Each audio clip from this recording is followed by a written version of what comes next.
Fala pessoal, vamos fazer a revisão agora de consolidação normativa judicial. Assunto interessante aí de ser tratado também. Essa regrinha, ela fala de algumas coisas pontuais, né? E não são muitos artigos para nossa sorte, porque a consolidação ela é gigante. Tem coisa pra caramba. E aqui a gente tem alguns tópicos alguns tópicos até bons de serem trabalhados. Então, um que fala aqui é do estágio probatório. Eu sei, né, que tem lá o seu estatuto, o regime jurídico dos servidores, mas a consolidação também fala. Então, o que a gente tem que saber? O que é o estágio probatório? É aquele período de testes, é aquele período em que a administração estará constantemente avaliando um novo servidor. Este estágio probatório, ele é iniciado logo após o exercício. Então, quando começar a trabalhar efetivamente, a partir do exercício, nós devemos contar o prazo de 3 anos. Esse estágio probatório é requisito essencial para a aquisição da estabilidade. Então, o servidor estável, né, ele não precisa só de 3 anos, ele precisa o quê? Ter sido considerado aprovado no estágio probatório. A Constituição, lá no artigo 41, fala, né, que a avaliação ali, final de desempenho, é requisito essencial para a aquisição da estabilidade. Então, temos aqui, ó. Ao entrar em exercício, o funcionário que é nomeado para cargo de provimento efetivo. Provimento efetivo é aquele que o ingresso é por meio de concurso público. Por outro lado, nós temos também um cargo público que é de provimento o quê? Comissionado. Esse cara, ele não está fazendo concurso, ele é ali um cargo que a lei diz que é de livre nomeação e exoneração. O pessoal pode ficar um dia, um mês, um ano, 10 anos. Eu conheço 10 anos, pessoas que são aí assessores de juiz. Não adquirem estabilidade. O estágio probatório e a estabilidade são voltados somente aqui, ó, para cargo de provimento efetivo. O que você está pretendendo aí, né? E esse estágio probatório dura pelo prazo de 3 anos. E o que vai acontecer? Vai ser avaliado a aptidão e capacidade para o respectivo cargo. Se você muda de cargo, inicia um novo estágio probatório no outro cargo. Quais são os requisitos? Idoneidade, disciplina, assiduidade, contração ao trabalho, eficiência, discrição e fidelidade. São requisitos essenciais aí. Toma cuidado. Às vezes pode cair na prova dizendo, não, são requisitos exceto. Aí é o seguinte, ó, honestidade, por exemplo. Eu sei que está ligado à idoneidade e tal, mas honestidade está escrito aqui? Não tá, né? Enfim, fixe bem. Sempre que cai requisitos do estágio, ele vai cobrar os itens literais do regramento. Temos aqui também a questão, né, não é estágio probatório, aqui é, na verdade, do impedimento. Então, a regrinha acerca do impedimento, qual é? Nós temos algumas opções, né, ali de trabalho, algumas coisas que a gente vai fazer, e a gente tem que cuidar muito bem se a gente não está impedido de praticar aquele ato. As regras de impedimento, elas estão ali bem descritas no CPC. Tá? Então, por exemplo, um juiz não pode julgar um processo no qual está ali sendo acusado o irmão dele. Né? O laço de sangue, ele é muito forte, então influencia bem. Então, o artigo 115, ele fala o seguinte, ó. Nenhum servidor da justiça, você em breve, poderá funcionar juntamente com o cônjuge ou parente. E esse parente consanguíneo ou afim, linha reta ou colateral, até o 3º grau. Só revisando como é que funciona a questão dos graus de parentesco. Então, tudo começa, tem um culpado, que é você. Nós temos os parentes consanguíneos. Consanguíneos é aqueles que nós temos o laço de sangue. Então, nós temos aqui, vamos fazer diferente para que caiba. Então, a gente tem o pai, né, os pais, na verdade, os avós e os bisavós. Do outro lado, a gente tem o filho, os filhos, os netos e os bisnetos. Tá bom? Como é que funciona a contagem dos graus de parentesco? É como se fosse um jogo de tabuleiro. Cada casa que você anda, ele cobra aí, né, um mandado. Então, ele vai pegar o seguinte, ó. Pai, se andou uma casa, é primeiro grau, avós segundo e bisavós terceiro. Na linha aqui, ó, né, reta, parentes consanguíneos, esses aqui, ó. Consanguíneos. Em linha o quê? Em linha reta, laço de sangue em linha reta, é a mesma coisa. Filho, neto e bisneto, primeiro, segundo e terceiro grau. Nós temos o que nós chamamos também de consanguíneos em linha colateral. É aqueles em que você tem parentesco, mas não direto. Então, por exemplo, o irmão. Você e seu irmão têm parentesco direto? Não. O sobrinho? Não, você não tem parente direto. Tem aqui o seu tio, seu primo. Tá? Todos esses são parentes consanguíneos. E a contagem dos graus de parentesco, o que você tem que fazer? Você tem que chegar no ancestral comum. Então, você vai para o seu pai, você andou o quê? Uma casa. Chegou no seu irmão, 2 casas, segundo grau, mais uma casa é sobrinho, terceiro grau. A mesma coisa o seu tio. Então, pais, avós e tio. Então, tio é terceiro grau. E o primo? Primo está fora, porque primo é parente de 4º grau. Tá? Parente de 4º grau. E o primo em segundo grau é o quê? É coisa que ninguém sabe, que não sabe contar, daí fala que é primo em segundo grau. Enfim, não existe isso. Tá bom? Então essa é a regrinha aqui. Só que é o seguinte, já ouviu aquela história, né, que você não casa só com o noivo, só com a noiva, que você casa com a família? Então é verdade. Nós temos aqui, ó, o seu cônjuge, ele fala, né, o seu cônjuge, o que você tem? Os parentes por afinidade agora.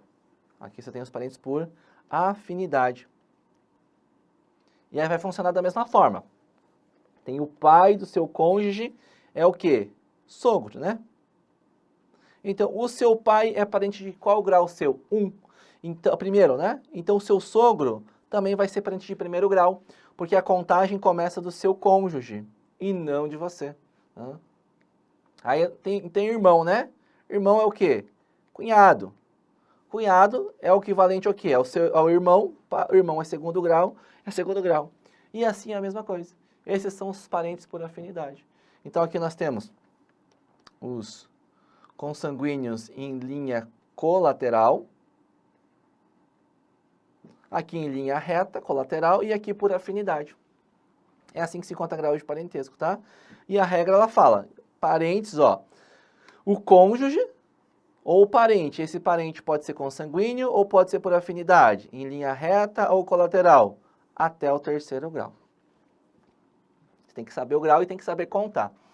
Quando que não pode atuar? Então, preste bastante atenção, ó. No mesmo feito ou ato judicial. Então, se, por exemplo, se tiver um irmão que seja advogado no processo, você não pode atuar. E na mesma comarca ou distrito, quando entre as funções, ó, tiver dependência hierárquica. Se sua esposa for juíza, você não pode ser servidora lá, porque existe uma dependência hierárquica dentro do judiciário, né? Agora, igual impedimento quando o procurador, o advogado, o defensor, enfim, de alguma das partes ou agente do Ministério Público estiver para com agora o escrivão do feito na mesma relação de parentesco por consanguinidade ou afinidade. Então, quando for aí, né, advogado, quando for membro do Ministério Público, vai se operar o quê? Essa questão da incompatibilidade só se você for escrivão. Se você for um servidor normal, não tem essa questão aí. Mas, por exemplo, eu sou oficial de justiça. Se eu pegar alguma coisa do um parente meu, eu vou me dar por impedido, né? Ó, parente e tal. Aí é o seguinte, se o juiz falar que não dá nada, que é para cumprir, eu vou lá e cumpro, né? Ó, o juiz mandou, eu falei que não dava, mas ele mandou ir. Enfim, então é possível isso também. As incompatibilidades não se observam entre servidores da justiça e seus auxiliares. Então, é o caso lá que nós temos o pessoal que contrata, né, seletista, os agentes que recebem delegação e tal. Sobre os oficiais de justiça, tá vendo isso aqui? Tudo isso aqui você tem que decorar. Quais são as atividades dos oficiais de justiça? É questão obrigatória e vai muito possivelmente ter ali uma questão desse item na sua prova, tá? Então, o que, que os oficiais de justiça fazem? Vão fazer pessoalmente os atos que lhe forem atribuídos, ou seja, citações, prisões, penhoras, arrestos, outras diligências próprias do seu ofício, sempre que possível na presença de 2 testemunhas, certificando no mandado, certificando o mandado ocorrido, com menção ao lugar, ao dia e à hora do ato praticado. Então isso é bem comum ali nas certidões, você vai lá, ó, no dia 10 de março, às 8 horas da manhã, né, situado ali no endereço indicado no mandado, ali, citei ou intimei fulano de tal, o qual bem cientificou do inteiro teor do mandado que lhe li, ele aceitou a contrafé que lhe ofereci e exarou sua nota de ciente. Quase que vira uma poesia. Então, eu tenho um padrão e eu uso para tudo, né? Só vou mudando o nome do ato. Então, você tem que informar o dia, a hora, o lugar. Eu não vou escrever o endereço na certidão, então eu falo, no endereço indicado no mandado. Agora, se eu encontrei a pessoa em outro endereço, eu fui lá na casa e ele não estava lá, estava na casa, né, ele, sei lá, estava no trabalho, ou ele se mudou, aí eu certifico que, né, lá em letras garrafais, novo endereço, para que a serventia atualize isso. Ele vai o quê? Lavrar certidões dos autos de diligências, é justamente isso, né? Essa certidão tem fé pública. Vai executar ordens do juiz, vai auxiliar o juiz na manutenção da ordem, vai efetuar avaliações quando for o caso.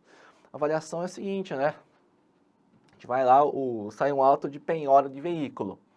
E esse auto aí é o seguinte, a gente não conhece o estado do veículo, né? Então sai lá, penhora e avaliação do veículo. Nós vamos até a casa do cidadão, ou sei lá onde encontrar o carro, a gente vai efetuar a penhora e a gente vai avaliar o veículo. O carro é fácil, se ele tiver normal, você vai avaliar pela tabela FIPE. Agora, se ele estiver destruído, aí você, poxa, vai a tabela FIPE, olha, eu já vi carro, eu já penhorei carro 1, para-brisa quebrado, retrovisor quebrado, banco rasgado, pneu furado, lataria amassada e riscada, né? E sim, situação péssima. Aí o carro valia acho que 14 mil na FIPE, eu coloquei lá, vale 10 mil. Como assim 10 mil? Ah, a pessoa que conteste se não for aquele valor, eu acho que é 10 mil. Eu não pagaria aquilo, mas enfim. Também, ó, vai certificar em mandado proposta de autocomposição quando apresentada por qualquer das partes na ocasião da realização do ato de comunicação que lhe couber. Então a gente vai intimar, vai citar a pessoa, ó, vou citar, você está sendo chamado para o processo. Ele, putz, cara, eu queria fazer uma proposta para essa pessoa, para a gente resolver isso, mas eu não consigo falar com ela. Fala a proposta aí. Daí você certifica, né? Que citado, o indivíduo ali fez uma proposta de autocomposição. Aqui é uma resolução antes de julgar pelo juiz. E aí você vai isso, aí, com certeza a serventia vai mandar intimar o autor, e aí o autor vai dizer se aceita ou não. Se aceitar, já resolveu o problema ali, já consegue resolver. A autocomposição tem sido o foco do investimento dos tribunais nos últimos anos, tanto na fase pré-processual quanto já na fase processual. Ao invés de um processo ali levar 10 anos, sei lá, 5 anos para ser julgado, quando você tem a autocomposição ali, às vezes 2, 3 meses já resolveu. Então, ao invés de você esperar 10 anos, às vezes, se você abdicar um pouco, né, principalmente do ego, aí você consegue resolver o seu problema antes. Perfeito? Vai exercer, quando designado, as funções de oficial de justiça da infância e juventude ou de comissário aqui da vigilância. Hoje, dificilmente você vai ter um concurso só para isso, é o oficial de justiça que exerce essas atividades. Cotar os valores dos atos praticados e das despesas de condução. Então, existe uma tabela de custas. Cada ato que o oficial de justiça pratica tem um valor, não tem? Citação, intimação, penhora, arresto, busca e apreensão, enfim, tem cada um valor. Então, você tem que cotar na certidão. Você coloca cota, é o valor daquela diligência. Receber diariamente os mandados que lhe forem destinados. Então, todo dia você tem que ir no fórum buscar os mandados. Entregar o mandado em cartório ou na central de mandado após o seu cumprimento. Os mandados são expedidos via sistema, que hoje é quase tudo. Eles serão devolvidos via próprio sistema. Então, no começo, eu tinha que ir todo dia no cartório buscar os mandados, Aí, mudaram. Aí, agora, tudo pelo sistema. Aí, eu falo assim, não precisa imprimir, que eu imprimo, eu venho aqui, né, tem a minha mesinha, e eu imprimo meus mandados. Aí a carga era feita via sistema. Agora mudou de novo, agora a central de mandados imprime, a gente passa na central de mandados pegar os mandados. Então aí depende, se você pegou ele eletrônico, você devolve eletrônico. Se pegou em cartório, devolve em cartório. Se pegou na central de mandados, devolve na central de mandados.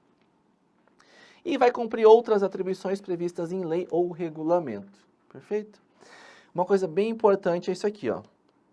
Fica vedado aos magistrados determinarem aos oficiais de justiça que efetuem o transporte de presos, doentes ou adolescentes infratores em ônibus ou veículos particulares. Isso é uma discussão, inclusive, que tem no meu estado, porque sai ali, né? Busca e apreensão de menor. Tá bom, busca e apreensão de menor. Aí você tem que ir lá na casa, se o menor estiver lá, você coloca no seu carro e leva ele ali para onde estiver indicado no mandado. E é uma discussão muito grande aqui no Paraná, porque o carro do oficial de justiça é para ele realizar as diligências, não para ele transportar terceiros. Então, aqui ainda o negócio ainda não é tão bom. Aqui no Rio Grande do Sul, já tem essa vedação, ó. Saiu mandado de prisão, chama a polícia, vai no camburão. Doente, sei lá, chama a ambulância. Adolescente infrator, chama o conselho tutelar. E eles que transportem o indivíduo, não transportem no seu carro. Temos aqui embargo de obra nova. Na execução de mandado de embargo de obra nova, o oficial de justiça vai lavrar um auto circunstanciado, descrevendo o estado em que a obra se encontra. Então, a anunciação é para parar a obra, né? Então, você vai lá. Por exemplo, você vai pegar, você tem que verificar o estado da obra e você vai lá certificar. Ó, tá lá construído, tem, por exemplo, tá construído os pilares, tá construído não sei o quê, tá construindo várias coisas lá. Então, ó, tá com os pilares erguidos, tá com a laje posta, as paredes levantadas. E aí, é isso aí, você vai descrever como é que o bem está, como é que a obra está. Se for um prédio, né, você vai colocar, ó, tem lá, sei lá, 8 andares prontos. Aí parou lá, foi interrompido no 9º. E assim sucessivamente. Então tem que descrever o estado da obra. Por quê? Quando você está fazendo um embargo, né, o que vai acontecer? Você está intimando o construtor e os operários a não continuarem a obra, sob pena ali do crime de desobediência. E ele, além disso, vai incitar o proprietário a contestar este embargo no prazo de 5 dias. Perfeito? Findo o prazo, o prédio, né, tem aí questão do despejo também, aqui já é outra coisa, né? Despejo. Quando nós temos ações de despejo, vai ser dado um prazo para a pessoa ir lá e desocupar o imóvel. Acabou este prazo, né, o prédio será despejado por 2 oficiais de justiça. Eu só coloquei esse trecho aqui porque é o seguinte, você vai lá fazer o despejo. E despejo é foda, meu amigo, né? É ruim. Então, você tem que ir com 2 oficiais de justiça quando for fazer despejo. É uma regra peculiar que nós temos aqui, ó. Geralmente você faz com um só. Quando for despejo, você faz com 2, tá? E com emprego de força, inclusive o arrombamento. Lógico, isso vai constar no mandado, a força é a polícia, tá? E assim, é você que vai ter que entrar lá, tacar os móveis nas costas e sair? Claro que não.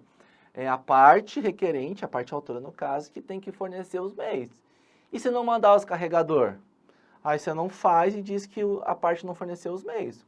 Eu fiz esses dias um despejo e a pessoa mandou 2 pessoas para carregar os móveis, era no 3º andar. A gente ficou das 2 da tarde até as 8 da noite para terminar. Porque ele teria que ter mandado mais pessoas, a gente ligou e nada. E você tem que acompanhar todo o despejo, né? Falei, ó, a próxima vez eu já sei que eu não começo se não tiver pessoal o suficiente. Porque se tivesse ali umas 4, 5 pessoas, tinha feito em metade do tempo, né?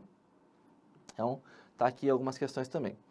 A citação criminal, então a citação vai ser feita por mandado, né? Quando o réu estiver em território sujeito à jurisdição do juiz que teve ali o ordenamento, que ordenou. Quando estiver fora do território, o que a gente vai fazer? A precatória. Então, a precatória é o seguinte. Vamos pegar aqui, por exemplo, Santa Maria. Santa Maria. E vamos pegar aqui Gramado, por exemplo. O processo, ele tem origem aqui, ó. Origem.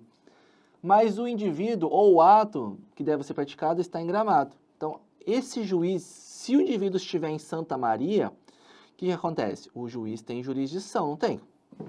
O juiz aqui de Santa Maria, onde está o processo, tem jurisdição em Santa Maria. Então, ele vai mandar expedir a citação, um mandado. O mandado vai lá, vai oficial de justiça e tal. Agora, quando o indivíduo está fora da jurisdição do juiz, o que ele tem que fazer? Ele tem que mandar expedir uma carta precatória, né? Então, a origem está aqui. A origem está aqui e aqui está o destino. Tá?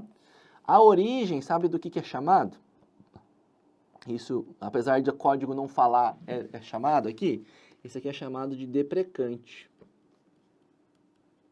E esse aqui é chamado de deprecado. Você tem que conhecer as nomenclaturas, porque a prova às vezes pergunta, né? O que acontece? Expediu a carta precatória, vai ser distribuído por um dos juízes que tem competência aqui para analisar. Aí o que acontece? O ato foi praticado, o que acontece com a precatória? É devolvida para a origem. Né? Então, se depois que todos os atos foram praticados, é devolvido para a origem, ou seja, para o deprecante. Bacana? Dentro da jurisdição, mandado. Fora, carta precatória.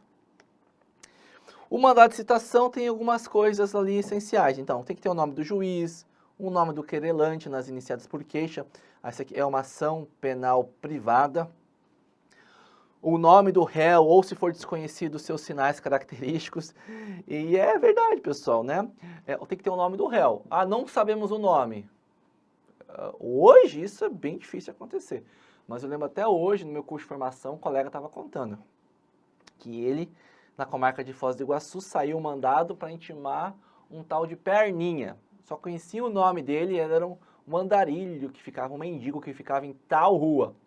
E aí ele pegou o mandado para intimar o Perninha, né, que fica ali nas redondezas do posto central na Avenida Brasil.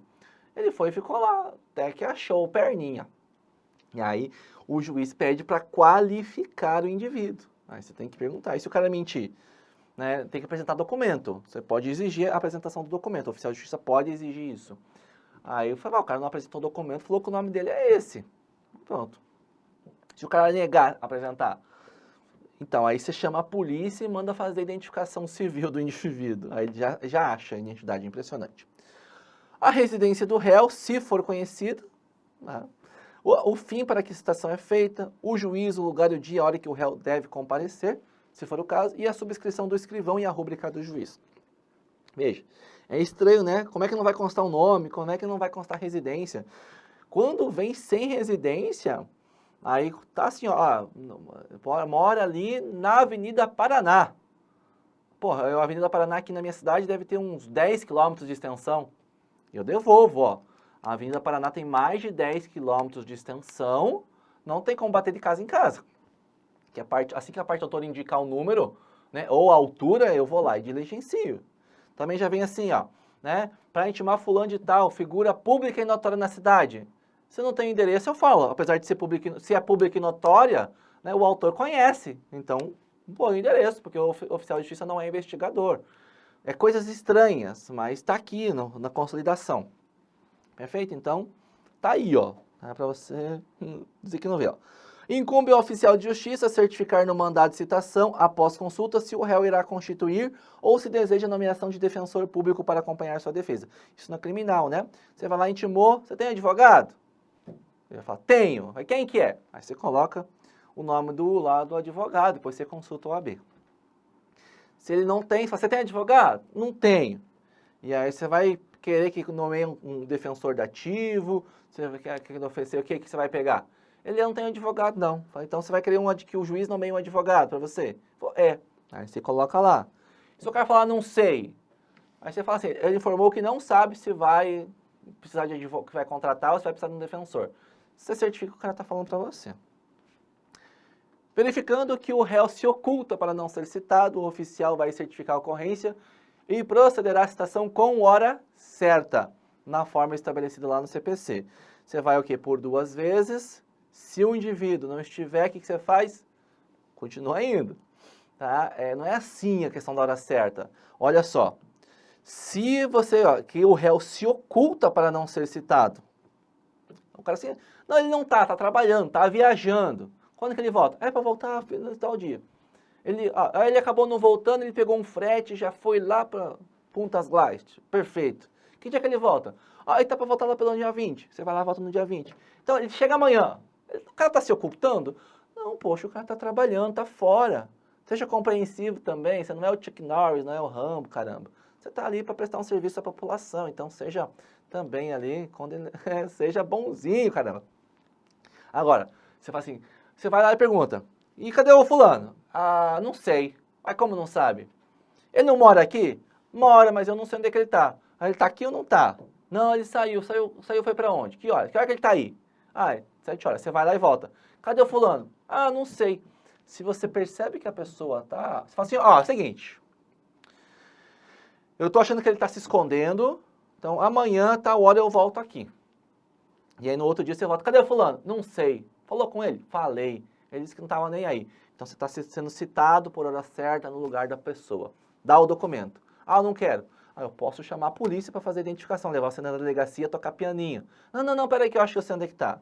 Aí você apresenta e ó, citei fulano de tal, por hora certa, tal. Aí você explica toda a história na certidão, tá? Isso aqui é a certidão por hora certa. A citação do militar, ela será feita por intermédio do respectivo chefe. A citação militar quando for criminal. Ela tem uma regra diferente para o civil, mas está fora. O dia designado para o funcionário público comparecer em juízo, também aqui, ó, como réu, tá? Será notificado tanto a ele quanto ao chefe de sua repartição. É uma regrinha que se aplica ao aqui funcionário público que é réu em processo. Nós temos que mais? Nos processos criminais, as intimações serão feitas pelo correio. Veja, a citação é feita por mandado. Qual que é a diferença? A citação, você está chamando a pessoa para participar do processo, ela não sabe que tem um processo, você está convocando ela para participar da relação processual. Depois, os demais atos é uma mera comunicação processual. Aí, ó, isso é intimação. As intimações podem ser feitas pelo correio, desde que tenha endereço certo e sua residência seja atendida pelos correios. Perfeito? A não ser que seja aí destinado de outra forma pelo juiz. Bacana? Essa mesma regra se aplica aí quando a pessoa tiver endereço em outra comarca. Então, você vai lá, em vez de pedir uma precatória para virar um mandado, você manda uma correspondência com aviso de recebimento para outra comarca. Chato? Passando aqui para a parte final já, pessoal. O que o Estatuto dos Servidores fala para nós? São pouquíssimos artigos, ó. Artigo 743. Além dos deveres comuns a todos os funcionários, os servidores têm o dever especial de exercer com zelo e dignidade as funções que lhes sejam atribuídas por lei. Bacana? E tem que obedecer às ordens dos superiores e hierárquicos. E ele fala, ó, cumprindo fielmente a lei e observados aí o regimento de custas. O regimento de custas vai dizer o seguinte, ó, quanto que cobra por cada ato praticado. E olha só, o tribunal arrecada muito dinheiro com custas. Então, é um negócio também que eles levam muito a sério da arrecadação. Tem que tomar cuidado.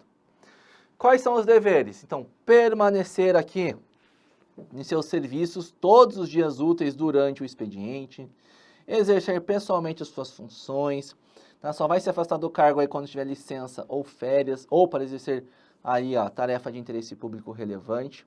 Lógico que aqui para o oficial de justiça é uma regra diferente, né? Ele vai fazer trabalho externo também. O classe O, ele faz tanto interno quanto externo. Facilitar as autoridades competentes à inspeção de seus serviços. Não admitir que os escreventes e demais auxiliares de seus cartórios sejam testemunhas instrumentais nos atos que lavraram. Dar às partes, independentemente do pedido, recibo discriminado de custas e cotar nos autos do processo, nos livros e papéis a quantia recebida, parcela por parcela, correspondente a cada ato ou serviço realizado. Esse último item está meio fora de uso, tá?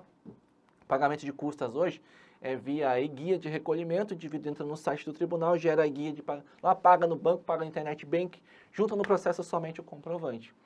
Tá? Então a gente não precisa fornecer esses aí que já vem fornecido, mas a gente tem que certificar o recebimento.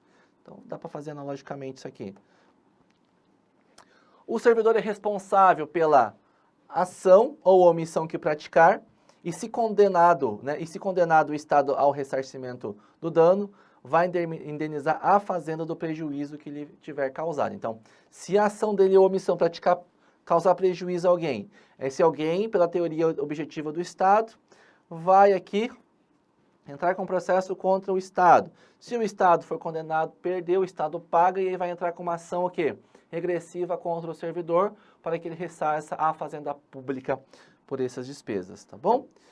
Ele fala aqui que os serventuários e funcionários indicados lá no artigo 649 poderão ter auxiliares de justiça, são esses aqui, ó. Tá bom? Os escrivães judiciais, escrivães distritais, oficiais extrajudiciais, tabeliães, registros públicos, registros especiais, registro de imóveis e distribuidores e contadores. Tá bom?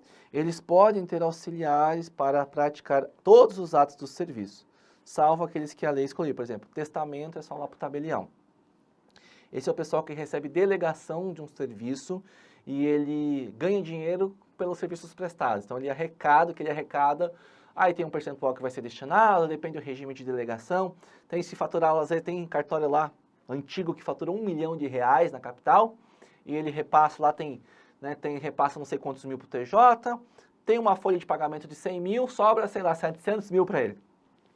É um ótimo negócio. Então, é esse pessoal que pode ter auxiliares, e esses auxiliares, eles são contratados diretamente pelo regime da CLT. Tanto os servidores quanto os auxiliares serão solidariamente responsáveis pelos atos praticados. A responsabilidade solidária indica que eles vão responder em pé de igualdade. Então, assim, se é subsidiária, primeiro vem para o servidor, depois para o auxiliar. Como é solidária, já entra os dois aqui e respondem em pé de igualdade por isso. Então temos aqui, ó, nenhum servidor pode exercer suas funções fora da comarca ou distrito designados no título de nomeação. Então você nem vai querer trabalhar fora, né? Só que tem um problema. Essa redação é antiga pra caramba. No caso do oficial de justiça aí surgiu uma penhora civil. O CPC autoriza que ele pratique atos ali de constrição em comarcas contíguas. Então, e agora? Enfim, a lei permite, né? Então, como eu disse, tá aqui, mas tá desatualizado. O servidor poderá residir na comarca onde for classificada e dela não poderá se ausentar sem ser substituído e sem licença do diretor. Bacana, tem que residir na comarca que você trabalha. Quanto a esse artigo 247, galera, se te perguntar na prova, vai pela letra de lei, tá? Marca isso aqui e esquece o que diz o CPC. Agora, se cair lá em CPC perguntando, você tem que saber da regra do CPC. E o direito de petição, tá? Ao servidor da justiça é assegurado o direito de requerer, representar, recorrer e pedir reconsideração das decisões, tá bom? Então, contra abusos, né? Então, o requerimento, aqui, ó, requerimento é uma solicitação comum. A representação é quando você fica sabendo de alguma coisa no exercício da sua função e comunica.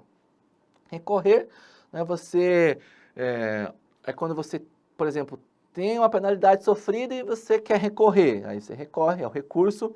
E a reconsideração é quando você pede para a própria autoridade prolatora da decisão reconsiderar a sua decisão. E sempre, pode parecer estranho, mas ó, sempre que o servidor ingressar em juízo contra o Estado, deverá comunicar o fato ao presidente do Conselho Superior da Magistratura, que é o próprio presidente do Tribunal de Justiça. Bacana? Com isso, nós finalizamos a nossa revisão aqui para o TJ Rio Grande do Sul. Valeu!